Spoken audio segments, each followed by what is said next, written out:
Dieu a donné à Moïse ces 4 noms pour le préparer à un ministère très efficace. Il dit, je suis le Dieu de ton père, le Dieu d'Abraham, le Dieu d'Isaac et le Dieu de Jacob. Exode 3,6.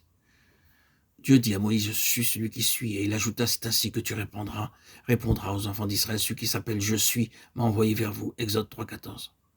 Donc le premier nom est le Dieu d'Abraham. Ce nom contient un message double. Abraham a pu découvrir la véritable signification de la justice et il était l'ami de Dieu. Nous ne devenons pas juste devant Dieu par notre connaissance biblique, par nos rites ou bien encore en prenant part avec zèle aux activités de l'Église, mais nous devenons juste en recevant en nous par la foi la puissance de la résurrection. Cette puissance de la résurrection est la puissance qui a vaincu la mort. Abraham et Sarah étaient devenus tous deux semblables à des arbres morts. Dieu a dû déposer dans leur corps la puissance de la résurrection qui triomphe de la mort. Ils ne pouvaient pas se glorifier de leur capacité ou de leur force. Voilà la signification de la nouvelle naissance. C'est une grande expérience du fait que Dieu a déposé en nous la vie nouvelle et la puissance de la résurrection qui triomphe de la mort. Nous le servons en revendiquant tous les jours cette puissance. Puis, il est devenu l'ami de Dieu. Ainsi s'accomplit ce que dit l'Écriture. Abraham crut à Dieu et cela lui fut imputé à justice. Et il fut appelé ami de Dieu. Jacques 2, 23.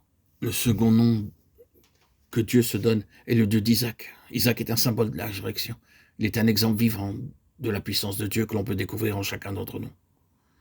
Et elle est à la portée de tous ceux qui lui obéissent. Cette puissance de résurrection agit de 3 façons différentes. Tout d'abord, nous devons juste par la puissance de la résurrection.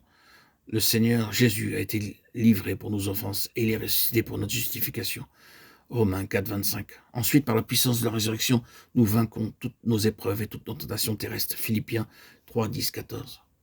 Ensuite, cette même puissance qui a ressuscité notre Seigneur est répandue dans notre corps.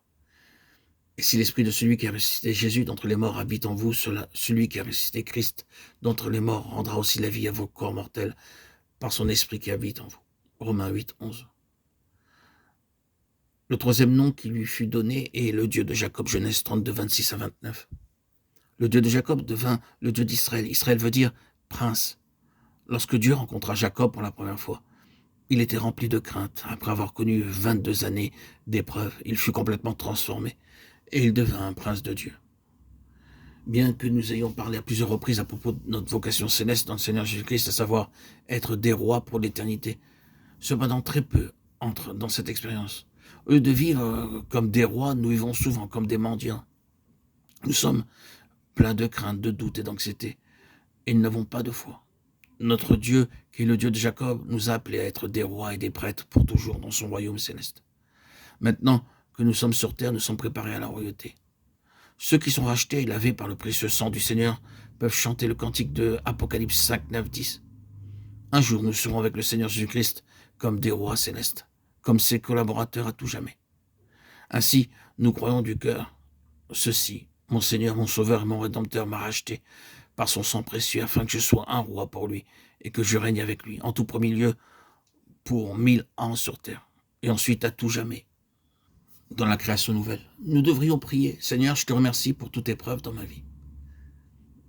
Elle est, je le crois, une préparation et un enseignement en vue de ma position au ciel comme roi céleste.